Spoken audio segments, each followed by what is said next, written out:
Algunas escenas de este programa se han grabado nuevamente.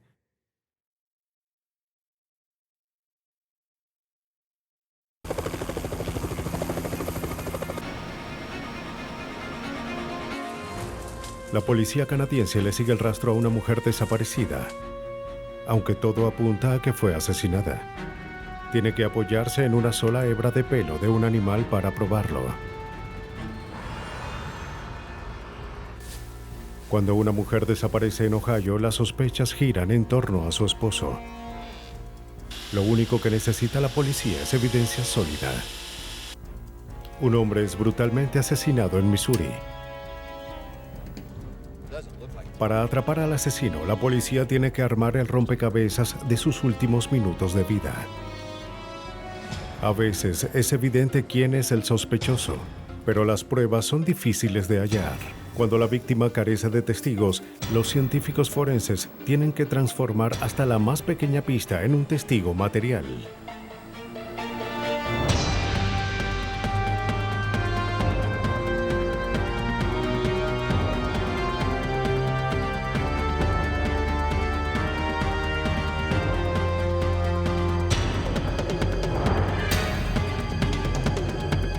Los nuevos detectives, casos estudiados por la ciencia forense. Testigo material. Escondida en el Golfo de Saint Lawrence, en la esquina sudeste de Canadá, se encuentra la remota y escasamente poblada isla del Príncipe Eduardo. El 7 de octubre de 1994, la Policía Montada de Canadá respondió a una queja sobre un vehículo abandonado en una propiedad privada. Cuando los agentes llegaron al sitio, descubrieron el automóvil estacionado a unos 200 metros dentro de un camino privado. No tenía etiquetas visibles. 41 la base. Luego de revisar el número de identificación del vehículo, descubrieron que estaba registrado a nombre de una mujer, Shirley Duguay. 4AB69. La policía se llevó incautado el vehículo y luego intentaron localizar a la dueña. Pero al no contestar las llamadas de la policía, los detectives decidieron ir a su casa. Oficial de policía. En el lugar se encontraron con el padre de Shirley y con la niñera de sus hijos. Necesito que me digan... La noticia del vehículo abandonado los preocupó. Hace algún tiempo que no tienen noticias de ella. ¿Está segura? Estoy segura. La niñera afirmó haber visto a Shirley, de 32 años y madre de 5 niños, hace 4 días cuando salió a hacer unas diligencias. Asegúrate de que se coman el cereal. Nunca mencionó a dónde No te iba. preocupes, regresaré pronto. Adiós. Se despidió y prometió estar de vuelta en pocas horas. No quiero que él se quede con los niños. Para el inspector de la policía montada, Alphonse McNeil, la historia levanta sospechas. Estar con los niños. Le preguntamos por qué no la habían reportado como persona perdida. Nos dijo que tenía miedo de que su ex concubino, Douglas Beamish, el padre de los 3 niños más pequeños, pudiera llevárselos si los servicios sociales se enteraban de que estaba perdida. Así que ocultaron la información esperando poder encontrarla. Para los investigadores, el tiempo de espera había terminado. Temiendo que Shirley hubiera sido lastimada, la policía procesó el vehículo abandonado en busca de pistas. Lo que descubrieron era desalentador. Docenas de pequeñas manchas marrones resultaron ser manchas de sangre. Un patrón de manchas apenas visible en el parabrisas y un par de manchas más grandes en los asientos fueron consistentes con alguien que recibió un puñetazo o fue golpeado con fuerza. Había sangre en el vehículo y Shirley Duguay llevaba 4 días desaparecida. Nuestra preocupación es que hubiera sido atacada dentro del vehículo. Los investigadores regresaron al lugar donde hallaron el vehículo abandonado. Durante horas intentaron hallar rastros de la mujer sin resultados. Luego, a 500 metros del lugar del descubrimiento, los investigadores encontraron algo. Era una almohada con lo que parecían ser manchas de sangre. A corta distancia descubrieron una camiseta ensangrentada. También encontraron una pala en las cercanías. Todos los hallazgos apuntaban a un homicidio. La pala llevó a la policía a pensar que Shirley estaba enterrada en las cercanías. Pero a pesar de una búsqueda minuciosa, no encontraron el cuerpo de la víctima. Después, la policía fue a hablar con la persona que más tenía que ganar con la desaparición: su ex concubino y el padre de 3 de sus hijos. Nos gustaría hacerle unas preguntas si no le molesta. Douglas admitió que su relación fue problemática y se dio cuenta que la familia de Shirley probablemente lo culparía por su desaparición, pero insistió en no saber nada al respecto. Él y Shirley resolvieron sus problemas por el bien de los niños. Afirmó haberla visto hace menos de una semana. Bien.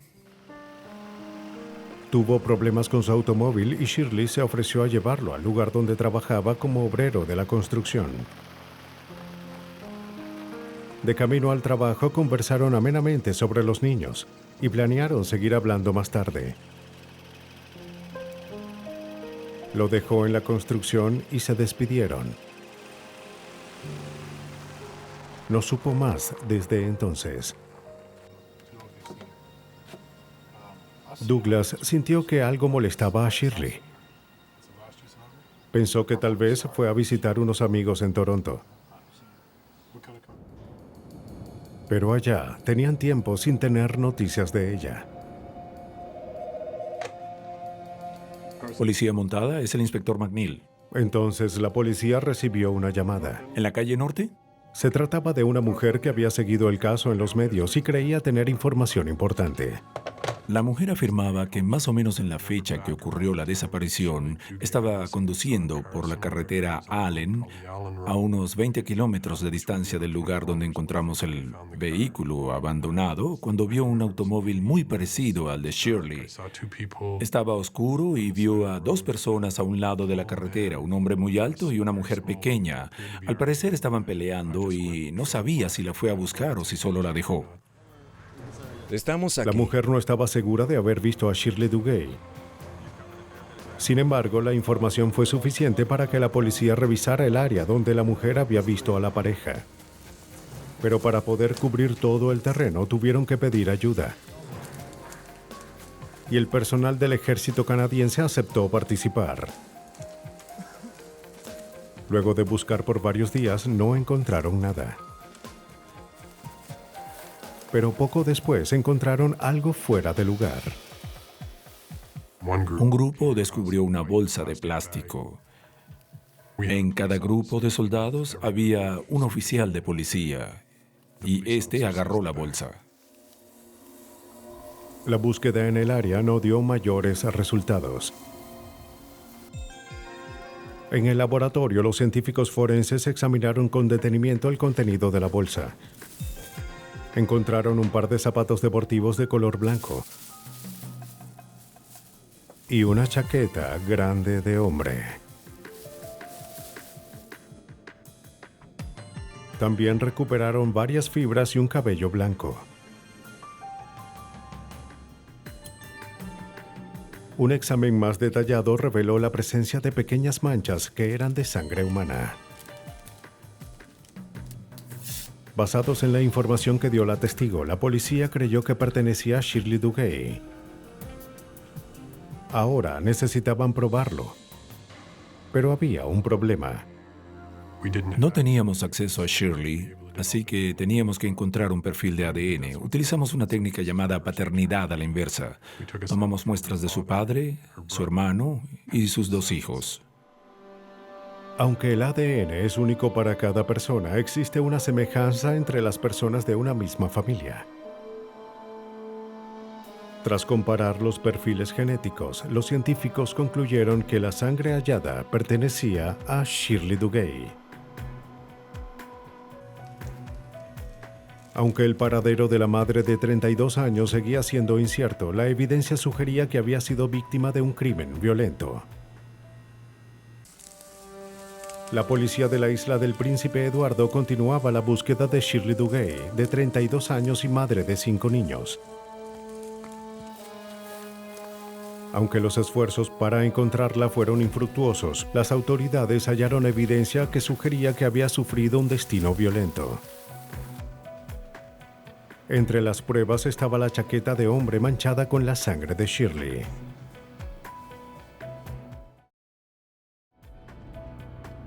Buscando pruebas sobre quién querría lastimar a la joven madre, los oficiales de la policía montada interrogaron a los amigos de Shirley. Todos concordaron en que el ex esposo de Shirley, Douglas Beamish, estaba involucrado en la desaparición. ¿Sí la estaba siguiendo? Es posible, no estoy segura. Shirley estaba saliendo con alguien, y eso había encolerizado a su posesivo y celoso exmarido. Ahora que estaba saliendo con Además, alguien más, Douglas su ex la Beamish estaba tenía un molestando. historial de violencia. ¿Cuándo fue la última vez que los vio? Pero la amiga no recordaba si Douglas tenía una chaqueta como la hallada con las manchas de sangre de Shirley.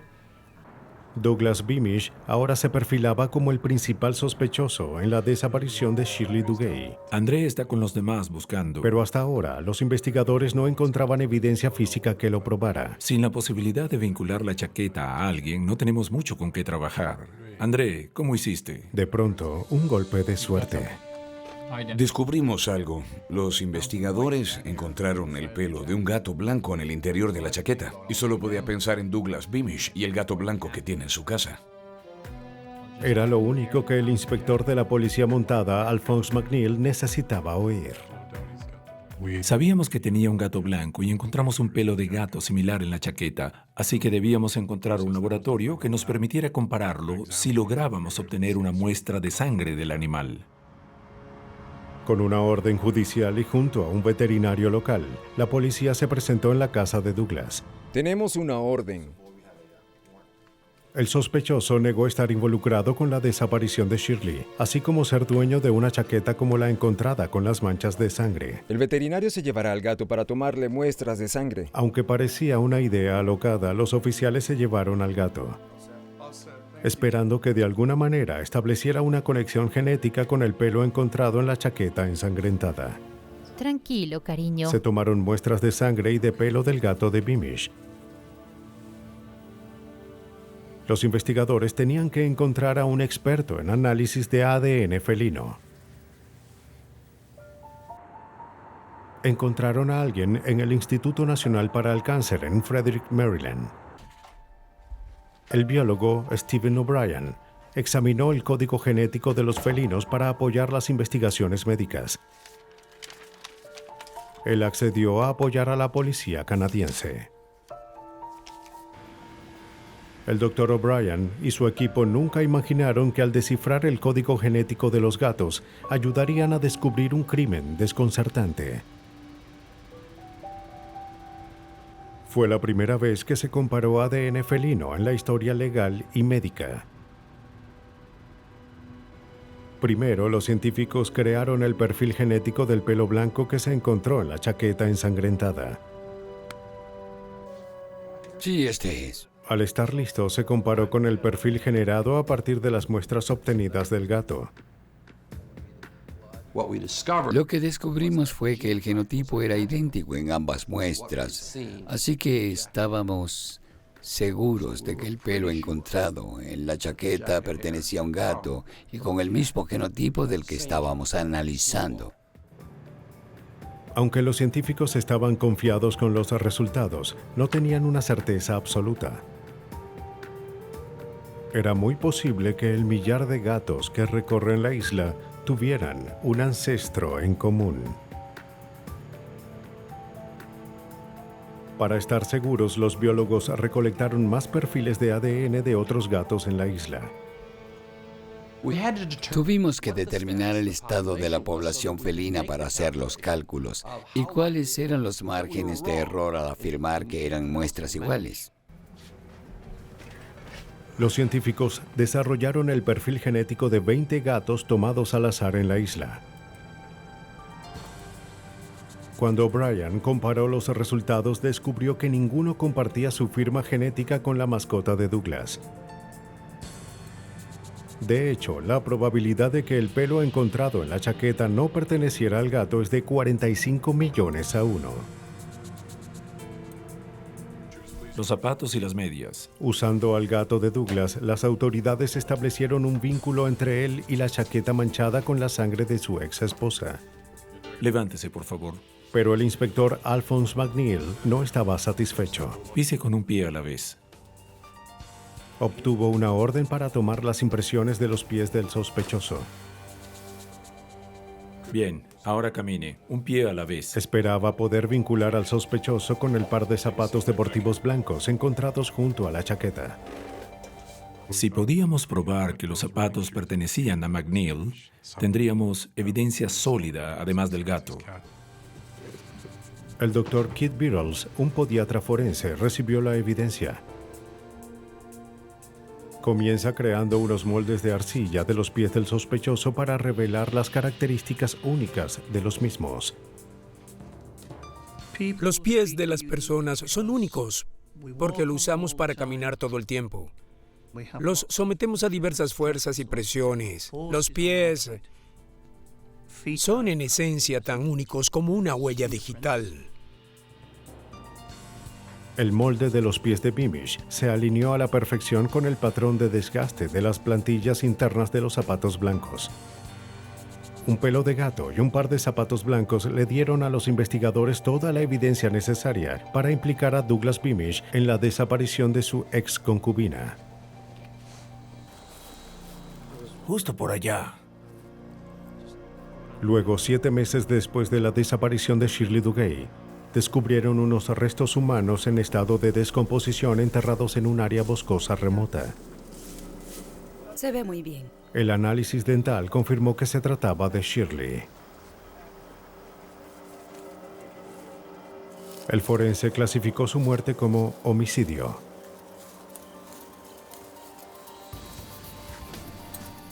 Poco tiempo después, Douglas Beamish fue arrestado y acusado de homicidio en primer grado. Los investigadores creyeron que Beamish no pudo soportar que Shirley saliera con otro hombre. Ya te dije que necesitaba más tiempo. De alguna manera logró manipular a Shirley para que lo llevara en su automóvil a un lugar remoto. Estás comenzando a asustarme. Ahí golpeó a su ex concubina hasta matarla. Enterró el cuerpo en un lugar alejado y abandonó el automóvil. Douglas Beamish fue hallado culpable de homicidio en segundo grado y sentenciado a cadena perpetua. Ningún lugar es inmune a los crímenes violentos, e incluso los pueblos más amigables tienen sus problemas. Mansfield, Ohio, es considerado uno de los lugares más agradables para vivir en América, lo que hace que lo sucedido aquí sea aún más sorprendente. El 2 de enero de 1990, una mujer se acercó al departamento de policía de Mansfield. Estaba preocupada por su amiga de 44 años, Noreen Boyle. La última vez que vio a Noreen, la notó visiblemente preocupada y molesta. No lo sabía, me mentía a mí misma. Su matrimonio de más de 22 años se estaba desmoronando. No quería darme cuenta. No solo su esposo se mudaría más de 3.000 kilómetros a Erie, Pensilvania, sino que lo más probable era que también se llevara a los 2 hijos de la pareja con él. Noreen estaba devastada. Almorzamos en un restaurante chino. Al tratar de contactarla, el esposo de Noreen, un prominente médico de la localidad, le dijo que luego de una pelea, Noreen empacó sus cosas y se fue del pueblo. La amiga no podía creer que Noreen abandonara a sus 2 hijos. La policía decidió investigar el caso. Y el primer paso fue interrogar al esposo de Noreen, el doctor John Boyle. Departamento de Policía de Mansfield. Cuando el teniente David Medmore llegó hasta la residencia de los Boyle, descubrió que el doctor Boyle no estaba en la ciudad. ¿Puedo ofrecerle algo de beber? La madre de Boyle le explicó a la policía que su hijo viajó a Erie, Pensilvania, hacía un par de días, pues estaba abriendo un nuevo consultorio en esa ciudad. Esperaban a Boyle de vuelta esa tarde. Ella tomó sus cosas y se fue. Tras ser interrogada, la señora Boyle dijo que Noreen abandonó a la familia hacía un par de días y ella estaba cuidando a los niños hasta que John regresara a casa. ¿Alguna pelea o algo por el estilo? Disculpe, creo que... La mujer salió de la habitación para ir a ver a la bebé. Y el hijo de la pareja se acercó al detective. Mi madre nunca haría algo como esto. ¿Eres el hijo? Ella nunca haría algo así. El joven dijo que temía que a su madre le hubiera pasado algo. Pero antes de poder explicarlo, su abuela regresó a la habitación. Collier, lo siento mucho, no tengo más información. Al ver lo que estaba pasando, dio por terminada la entrevista y le pidió al detective que se marchara. En realidad, no tengo nada más que decirle. Necesito que se vaya, por favor. El encuentro preocupó al detective. Y el teniente Mesmore no pudo ignorar el hecho de que el Dr. Boyle salió de la ciudad al mismo tiempo en que su esposa fue reportada como desaparecida. No estoy seguro de dónde puede estar. Pronto se enteró que el doctor tenía razones válidas para su viaje. Fue contratado por una empresa médica en Erie, Pensilvania. Así que solía viajar periódicamente desde Mansfield a Erie desde hacía algún tiempo. Pero, ¿dónde estaba Noreen Boyle?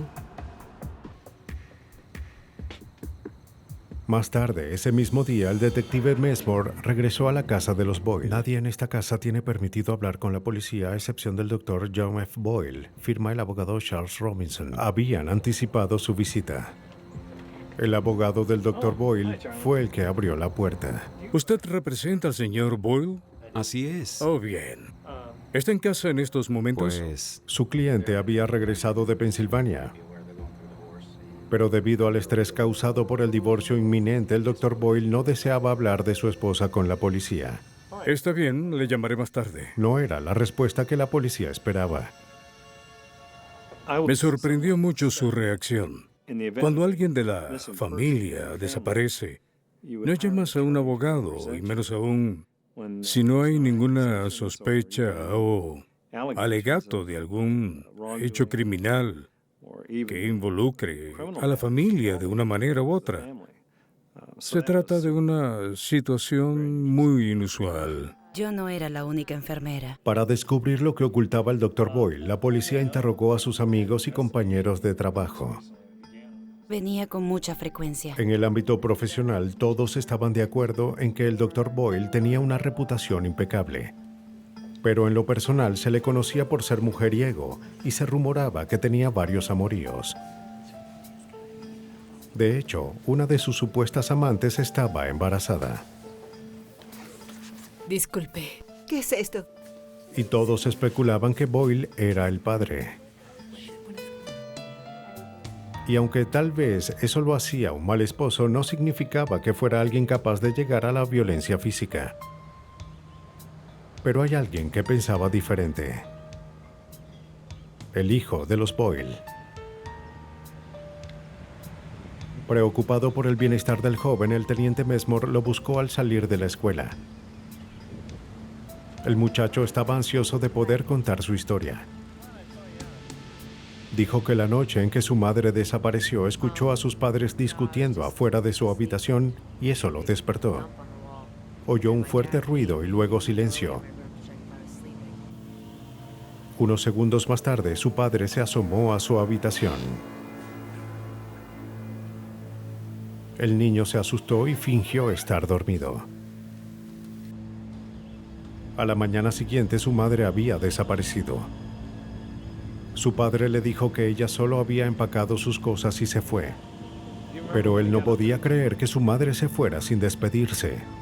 ¿Hablaste de esto con tu padre? Dime. Aunque la policía no poseía evidencia de un crimen, tuvieron la idea de que el ruido que oyó el hijo de los Boyle fue el sonido de su madre siendo atacada.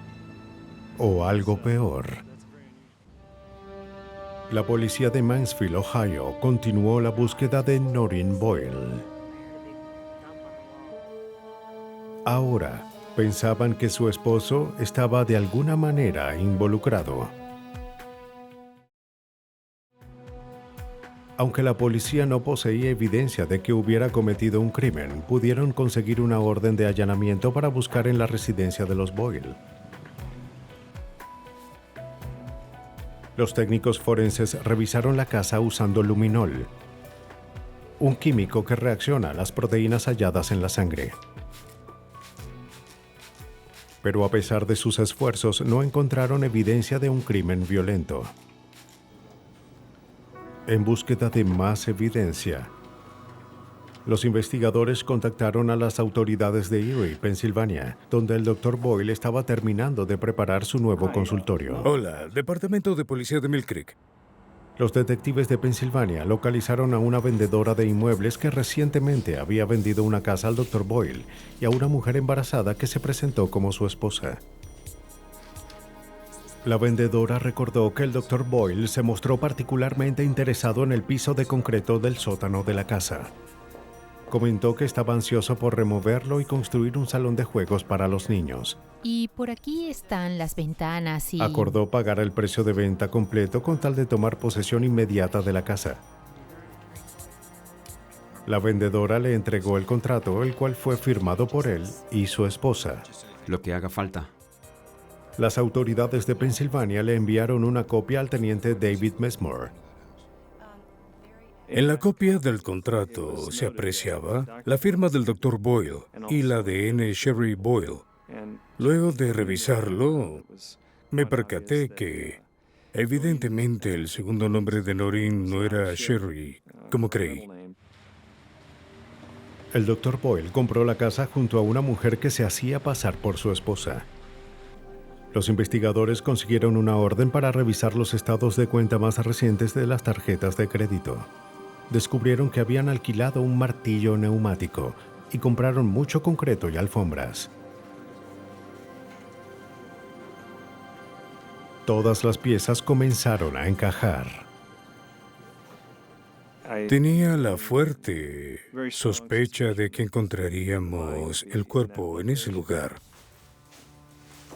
Las autoridades de Pensilvania emitieron una orden para revisar el sótano de la nueva casa del Dr. Boyle. Debajo de unos estantes y la alfombra encontraron una parte del concreto muy mal asentado, que tenía la forma parecida a la de una tumba. Tiene el tamaño aproximado de un cuerpo. Llamaron a un equipo para levantar el piso de concreto. Luego de algún tiempo, detectaron el olor inequívoco de un cuerpo en descomposición. Después de excavar 1 metro, descubrieron una lona. Y adentro, unos restos humanos en proceso de descomposición. Luego de excavar cuidadosamente la tumba, los restos fueron llevados a la oficina del forense. Un reloj y otras piezas de joyería que tenía puesta la víctima coincidieron con las que usaba Noreen Boyle. Los archivos dentales confirmaron que la víctima era de hecho la mujer de 44 años y madre de 2 hijos. Noreen fue asesinada salvajemente. Buscamos al Dr. Boyle. El 26 de enero de 1990, luego de un mes de la desaparición de su esposa, el Dr. John Boyle fue arrestado en Ohio bajo sospecha del asesinato de Noreen. A pesar de la evidencia en su contra, el doctor mantuvo su inocencia. Pase por acá, señor. Alguien trataba de inculparlo. A los investigadores les pareció ridículo. Pero para asegurar la condena, necesitaban un testigo o evidencia física que lo conectara con el asesinato. ¿Alguna vez habló sobre esto? Hasta el momento, no tenían ninguno de los dos. Existía la posibilidad de que Boyle se saliera con la suya. ¿Dijo algo sobre los Marines? Luego, casi una semana después del arresto del Dr. Boyle, un habitante de Mansfield, Ohio, hizo un extraño descubrimiento. Alguien había arrojado un montón de concreto en una propiedad que estaba alejada. El campo se hallaba a casi 321 kilómetros de distancia de donde fue hallado el cuerpo de Noreen. Pero el hombre había seguido el caso en los medios y le pareció que podría existir una conexión. Un técnico de escena del crimen fue enviado al lugar. Luego de fotografiar el sitio, el concreto se recolectó como evidencia. La policía determinó que la propiedad pertenecía a un amigo cercano del Dr. Boyle. Y el doctor había visitado el lugar en varias ocasiones. 25 de enero de 1990. Pero para probar el homicidio, la policía tenía que demostrar que el concreto hallado en el lugar provenía de la casa del sospechoso en Pensilvania. La policía había descubierto el cuerpo de Noreen Boyle, de 44 años, en el sótano de la nueva casa de su esposo en Pensilvania. Aunque los investigadores tenían un caso muy fuerte basado en evidencia circunstancial, esperaban que el montón de concreto que encontraron en un campo de Ohio pudiera vincular al Dr. Boyle con el asesinato. Las muestras recolectadas en el campo, junto a las tomadas en la escena del crimen, fueron llevadas a una compañía en Columbus, Ohio. Allí laboraba el supervisor del laboratorio Larry Piscitelli, un experto en analizar las rocas y el concreto a nivel microscópico. Sin saber de dónde venían las muestras, se le pidió que determinara si alguna de las piezas de concreto provenía de la misma fuente.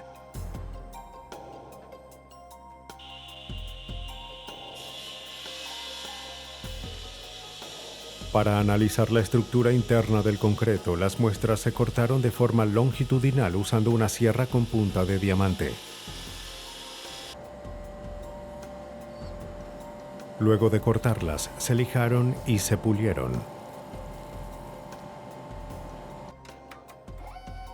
Luego Piscitelli las pasó por un poderoso microscopio. El concreto es una mezcla de piedras, gravilla y arena y un llamado agregado unidos por una pasta de cemento y algo de aire. Con la ayuda de una computadora, Piscitelli analizó e hizo un recuento de cada ingrediente. Para el ojo inexperto, todo el concreto se parece. Pero de hecho, cada pieza tiene su historia. Cada pedazo de concreto es diferente porque sus ingredientes varían. A pesar de que las piezas, todas, provienen de la misma mezcladora, cada una resulta ser diferente por causa del porcentaje de aire y la cantidad de vacío en cada una de las muestras. Piscitelli no logró encontrar semejanzas significativas entre la mayoría de las muestras. Pero luego de analizar los resultados, descubrió que un par de trozos sobresalían del resto. Compartían el mismo número de componentes. Estas dos piezas de concreto tenían características únicas y peculiares. Solo entre estas dos piezas, y basado en los datos y el análisis, contenían el mismo número de elementos. Así que puedo decir que ambas piezas provenían de la misma estructura. De las dos muestras idénticas, una vino de la pila de concreto encontrada en Marshville, Ohio. La otra fue recolectada del sótano de la nueva casa del sospechoso en Erie, Pensilvania. También tiene otro tipo de concreto que contienen el mismo ingrediente. La policía tenía suficiente evidencia para acusar al Dr. Boyle por asesinato.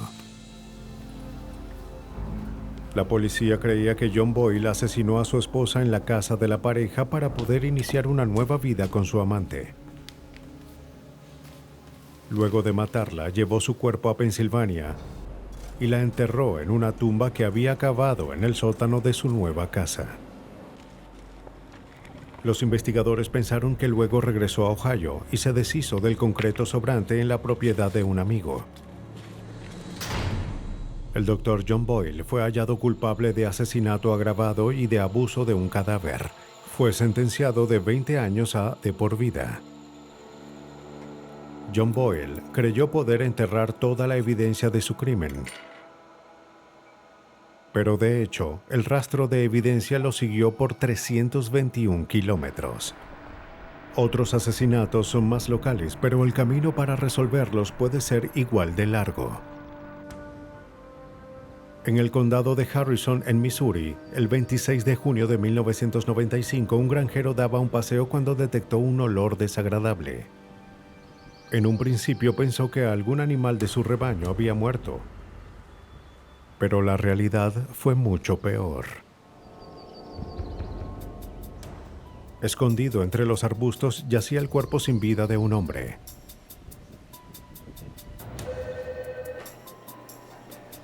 ¿Oficina del comisario? Luego de recibir la llamada de emergencia, el caso fue enviado al Escuadrón de Crímenes Mayores, un grupo de agentes de la ley de varias jurisdicciones aledañas. Josh Mark, el jefe de policía de Bethany, fue uno de los primeros en llegar a la escena. Al llegar no sabíamos cuál podía ser la identidad de la víctima. No había manera de identificar el cuerpo en ese momento. Pero la causa de muerte es evidente. Le habían disparado varias veces. La policía recuperó una caja vacía de municiones. Y a unos metros de distancia encontraron unos cartuchos de escopeta usados. Al llegar, el alguacil del condado de Grundy, Brett Cohn, creyó reconocer a la víctima. Dijo que se trataba de un residente de la localidad llamado Al Pinaker. Luego de ver el cadáver, pensé que podría ser Al Pinaker. Había lidiado con él anteriormente en el condado Grundy. No podía estar seguro, pero eso fue lo que pensé. Sin estar seguros de lo que era evidencia o desperdicios, los investigadores recolectaron numerosos objetos esparcidos por el lugar. Encontramos esto. Encontraron y recolectaron un pequeño reloj de plástico. En la parte de atrás hallaron un trozo de adhesivo con fibras de plástico pegadas a él. También encontraron una tira de cuero marrón en el medio de la carretera. La policía esperaba que entre todos esos desechos se encontraran las pistas para explicar el brutal asesinato. En la autopsia, el forense confirmó que la víctima murió como resultado de varios disparos de escopeta calibre 12. Le dispararon 2 veces en la espalda y una en el rostro. Le tomaron las huellas a la víctima y fueron enviadas a la policía del condado de Harrison. Los investigadores solicitaron la tarjeta de huellas de Al Pinaker, que estaba archivada en el condado Grundy. Al compararlas con la víctima, descubrieron que eran idénticas. Ahora, los investigadores del Escuadrón de Casos Mayores tenían que descubrir quién querría matar a Al Pinaker. ¿Escuadrón de Casos Mayores? Pronto tuvieron su primera pista.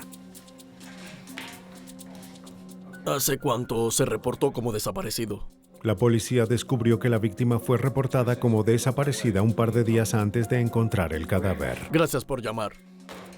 El reporte fue hecho por su prometida. La policía concertó una entrevista de inmediato. La prometida de la víctima le dijo a la policía que ella y Al llevaban viviendo juntos un tiempo. Afirmó que lo vio por última vez unas pocas horas antes de su desaparición. Algo para refrescarte. Muchas gracias. ¿Necesitas algo de la tienda? Salió de su casa para hacer algunas cuantas diligencias. Nos vemos luego. Al dijo que iba a cortar la grama y hacer unas cuantas tareas en la casa. No tenía planes de salir ese día. Eso fue hace 5 días. Ella lo estaba tratando de ayudar con un problema de drogas. Él trataba de hacerlo mejor para mantenerse alejado de sus amigos que la vendían. John Middleton. Entonces, ¿qué es lo que suele...? Ella sospechaba que él se había visto con alguno de ellos ese día. Al regresar a su casa, aquella tarde, una camioneta pasó a su lado. No vio a Al en el vehículo, pero sabía que le pertenecía a una pareja con la cual solía vender drogas. ¿Él estaba vendiendo drogas? Creyó que Al estaba agachado para evitar ser descubierto. Cuéntame más sobre las drogas. Mientras conducía... Al llegar a casa descubrió que Al y su escopeta calibre 12 no estaban. ¿Y la escopeta? Esta información proveyó a la policía de su primera prueba real. Muchachos, esto es lo que sabemos hasta ahora.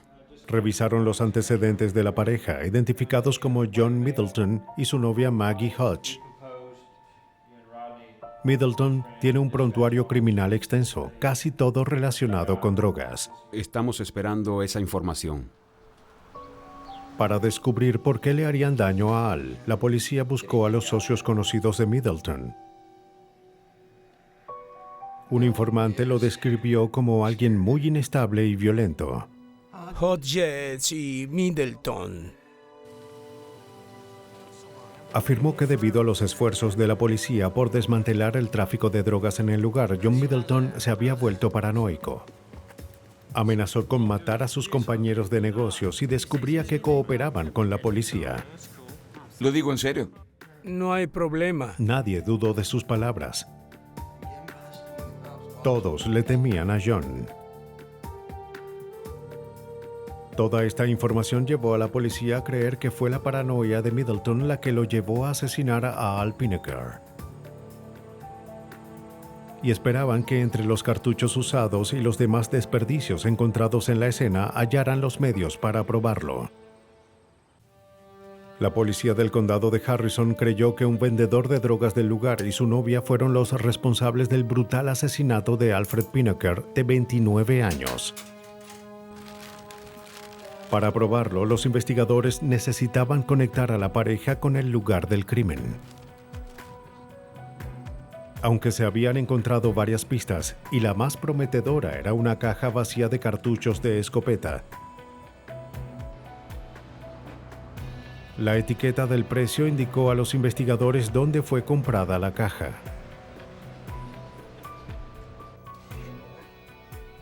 La empleada buscó los registros de ventas.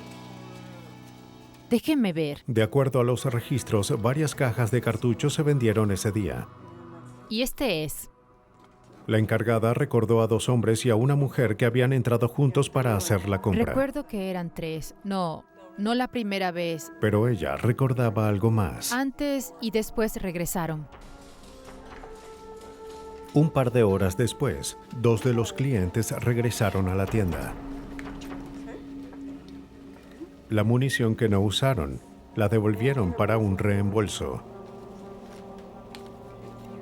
La encargada no recordaba haber visto al hombre que vino con ellos. No. Al mostrarle las fotos, identificó a Al Pineker, John Middleton y Maggie Hodges como las 3 personas que compraron las cajas de municiones ese día. Él estaba con la chica. ¿Ella regresó la segunda vez? Sí. Identificó a Middleton y Hodges como los que regresaron a devolver la munición sin usar. Aunque la evidencia no probó el homicidio, la policía obtuvo una orden de arresto. Creyendo que Middleton y su novia eran capaces de ejercer mucha violencia, ¡Departamento de policía, salga! la policía se acercó con cautela a la casa que compartían. ¡Vamos, salga! ¡Al piso, al piso, al piso! John Middleton fue rápidamente puesto en custodia.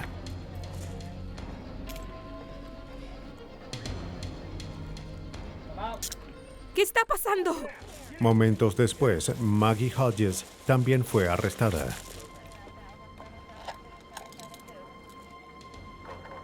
Luego de sacar a los sospechosos del lugar, la policía comenzó a buscar pruebas del asesinato. Lisa, trae una bolsa. Dentro de la camioneta de Middleton, la policía encontró una chaqueta de cuero marrón con flecos. Mientras continuaban la búsqueda, los investigadores encontraron una pista potencial. El jefe de policía de Bethany, George Marks. Tomamos una pieza del tablero de la camioneta. Ahí encontramos una sustancia pegajosa y adherida a la sustancia encontramos fibras. parecían ser las mismas a las encontradas en el reloj que hallamos en el lugar del crimen. Así que sacamos el tablero y lo llevamos para analizarlo. Toda la evidencia fue enviada al laboratorio de la Policía Estatal de Missouri, en Jefferson City. Ahí la criminalista Kathleen Green trabajaba en el caso.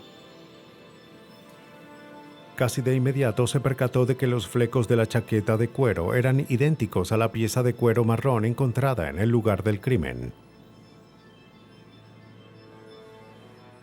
Revisé la chaqueta para ver si faltaba algún fleco y de hecho encontré un lugar donde no estaba. Luego comparé la punta del trozo de cuero encontrado en la escena del crimen con el área en cuestión para determinar si de hecho pertenecía a la chaqueta.